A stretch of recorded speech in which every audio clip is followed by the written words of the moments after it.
एक प्राचीन गांव के विशाल हृदय में एक जीर्ण शीर्ण निवास था, जो कभी मीरा की प्यारी दादी का प्रिय घर था। अब वर्षों के परित्याग के बाद मीरा और उसके साहसी साथी मुकेश ने इसके लंबे समय से छिपे रहस्यों को जानने के लिए यात्रा शुरू की। मोटा लकड़ी का दरवाजा चरमराकर खुला, जिससे धूल से भरे कमरों की भूल भुलैया दिखाई देने लगी, जिनमें से प्रत्येक एक भयानक सन्नाटे में अपनी सांसें रोक रहा था। जैसे ही वे पुराने घर के छिपे हुए रहस्य की गहराई में जाने लगे, एक फुसफुसाती कहानी उनके कानों में पड़ी। एक छिपी हुई संपत्ति की कहानी, जो एक भूली हुई तिजोरी में छिपी हुई थी। जिज्ञासा और अकूत धन के लालच से प्रेरित होकर वे एक छिपे हुए कक्ष पर पहुंचे। एक मोमबत्ती की टिमटिमाती चमक को छोड़कर अंधकार ने उन्हें घेर लिया था।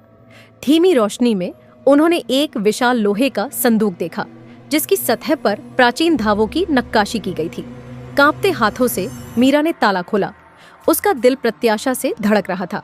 जैसे ही ढक्कन धीरे धीरे ऊपर उठा, एक बासी गंध हवा में भर गई, जिससे उनके बेतहाशा सपनों से परे एक झिलमिलाता खजाना सामने आया। सोने के सिक्के, कीमती पत्थर और रहस्यमय प्रतीकों से सजे प्राचीन चर्मपत्र ने उनकी इंद्रियों को मंत्रमुग्ध कर दिया। प्रसन्न होकर मीरा और मुकेश ने प्राचीन लिपि में गहराई से जाना शुरू किया। लेकिन जैसे ही उन्होंने इसके गूढ़ संदेश को समझा, उन्हें एक भयावह एहसास हुआ। चर्मपत्र के शब्दों के भीतर एक भयावह सच्चाई छिपी हुई थी।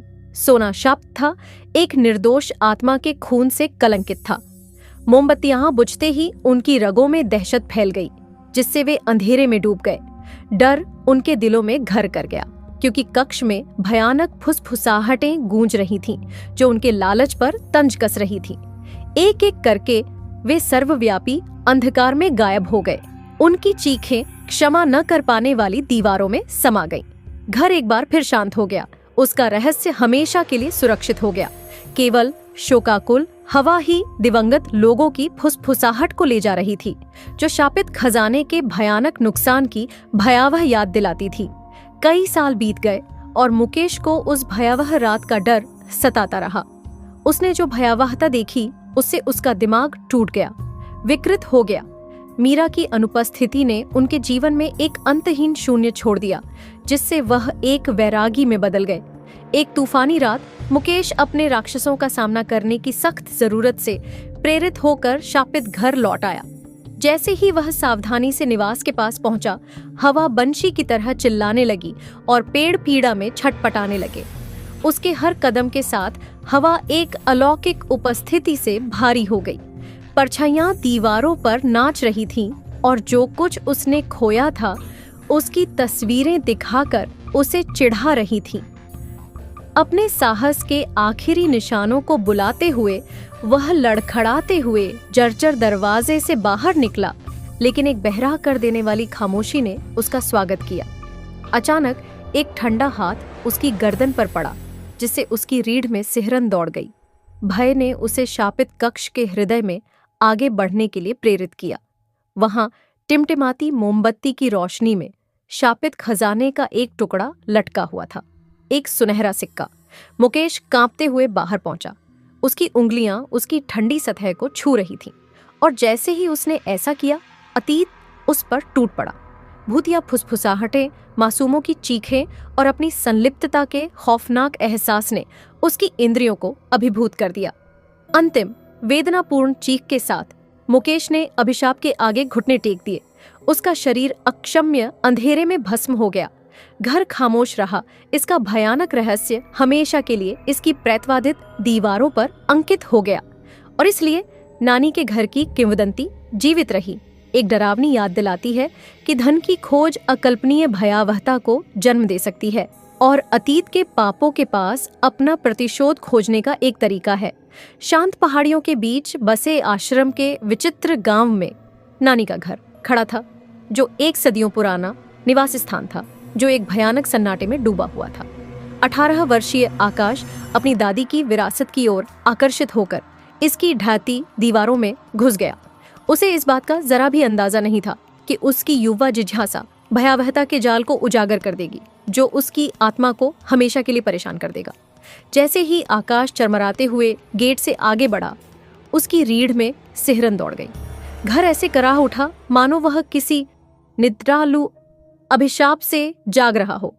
प्रत्येक गूंज भरे हॉल में गूंजती थी, जिससे उसकी चिंता बढ़ जाती थी। जैसे ही उसने सावधानी से खोजबीन की, दीवारें उसके करीब आ गईं, जिससे उसकी इंद्रियों का दम घुट गया। हर चरमराते कदम के साथ आकाश का दिल बैठ जाता था। परछाइयों ने भयावह रूप से नृत्य किया, विचित्र आकृतियां बनाते हुए, जिससे उसे अपनी विवेकशीलता पर प्रश्न चिन्ह लग गया। मकड़ी के जाले वाली खिड़कियों से ठंडी हवा सरसराती हुई फुसफुसाहट लेकर आ रही थी, जिससे उसकी त्वचा पर रोंगटे खड़े हो रहे थे। उसके मन में डर बैठ गया, जिससे एक अतृप्त जिज्ञासा पैदा हो गई। घर की गहराई में आकाश की नजर एक धूल भरी अटारी पर पड़ी। उसकी टॉर्च से डरावनी किरणें टिमटिमा रही थीं, जो प्राचीन कलाकृतियों के संग्रह को रोशन कर रही थी। जैसे जैसे वह गहराई में गया, उसकी नजर किताबों के ढेर के नीचे छिपी एक धुंधली तस्वीर पर पड़ी। इसमें एक खूबसूरत युवक को दिखाया गया है, जो बिल्कुल अपने आप से मिलता जुलता है। हैरान और बेचैन आकाश के विचार तेजी से घूमने लगे। क्या वह किसी तरह इस अजनबी से जुड़ा था? जब उसने अपनी दादी की गूढ़ कहानियों के टुकड़ों को एक साथ जोड़ा, तो उसके सामने एक खौफनाक सच्चाई सामने आई। तस्वीर में दिख रहा आदमी उसके बेटे आकाश के पिता थे, जो कई साल पहले रहस्यमय तरीके से गायब हो गए थे। उत्तर की तीव्र आवश्यकता से प्रेरित होकर आकाश ने दबाव डाला। ऐसा लग रहा था कि घर उसके चारों ओर घूम रहा है।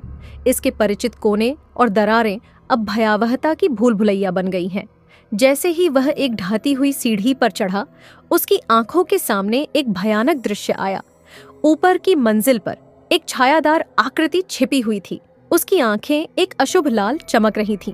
कांपते हाथों से आकाश उस आकृति के पास पहुंचा। उसका दिल गगनभेदी दहाड़ से धड़क रहा था।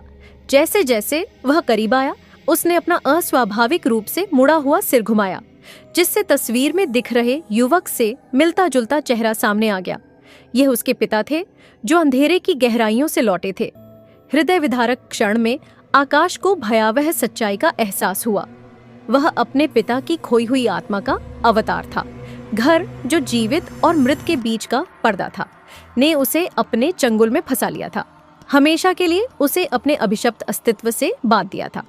प्रेतवाधित हॉलों में गूंजने वाली एक भयानक चीख के साथ आकाश शून्य में गायब हो गया। नानी का घर के भीतर रहने वाले अतृप्त अंधेरे से भस्म हो गया, और इसलिए नानी का घर के खोए हुए लड़के की कहानी पीढ़ियों से चली आ रही है। एक भयावह अनुस्मारक कि यहाँ तक कि सबसे अहानिकर स्थानों में भी अंधेरा छिप सकता है। एक भूले हुए आतंक के दिल में अपने अगले असुरक्षित शिकार का दावा करने की प्रतीक्षा कर रहा है।